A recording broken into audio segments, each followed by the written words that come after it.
নমস্কার, আমি দিশা রয়।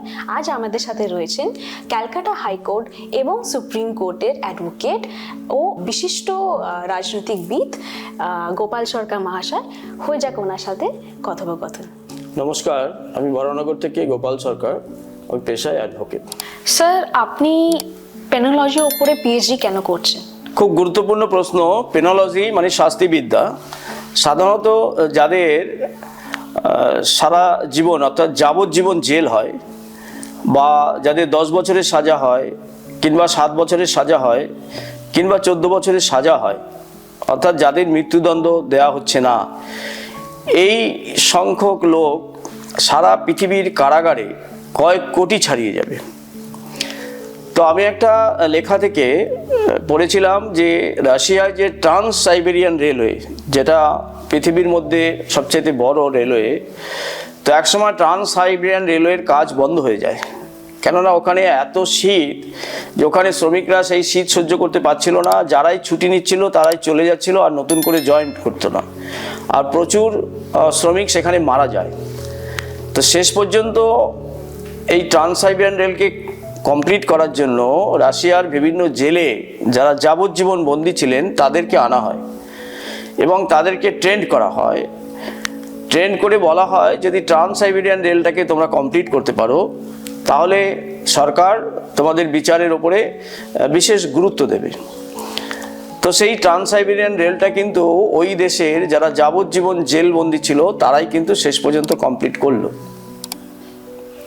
তাতে অনেকেই মারা গেছেন। বিষয়টা, তারা তো জেলেই মারা যেতেন, অনেকে বয়স বেশি ছিল। তাহলে এত বড় একটা কাজ, যেটা সারা বিশ্ব জুড়ে আজকে গুরুত্বপূর্ণ ভূমিকা, সেখানে কিন্তু কাজ করলো কারা?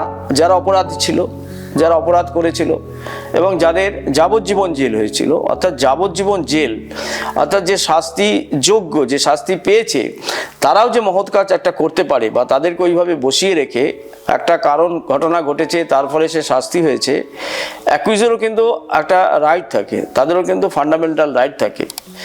যার ফাঁসি হবে, ফাঁসির আগের দিন যদি জ্বর হয় তাহলে তাকে ট্রিটমেন্ট করতে হয়। ফাঁসির আগে তাই সে যেন ক্ষুধার্ত না থাকে সেটাও দেখতে হয়। তো সেই কারণে এই পেনোলজির উপরে অনেকগুলো বিষয় আছে। আমি পেনোলজির উপরে এটাই ভাবলাম যে ভারতবর্ষের অনেক জেল আছে যেখানে বহু মানুষ যাবজ্জীবনে আছে, এবং এই যাবজ্জীবন বন্দি লোকদের নিয়ে যদি নতুনভাবে একটা পরিকল্পনা করা যায়, যেমন রিসেন্টলি যেটা হয়েছে যে পেটি কেসের ক্ষেত্রে যে তাদের শাস্তি দেওয়া হচ্ছে না, তাদের টাকা ফাইন করা হয়, সামান্য ফাইন করা হয়। আবার অনেকে বিভিন্ন জায়গায়, রিলিজিয়াস জায়গায় পাঠিয়ে দেওয়া হয়, যেমন সেখানে পরিষ্কার করা, বা শিখদের ক্ষেত্রে আমরা দেখেছি যে গুরুদ্বারার বাইরে তারা জুতো পরিষ্কার করে দিচ্ছে।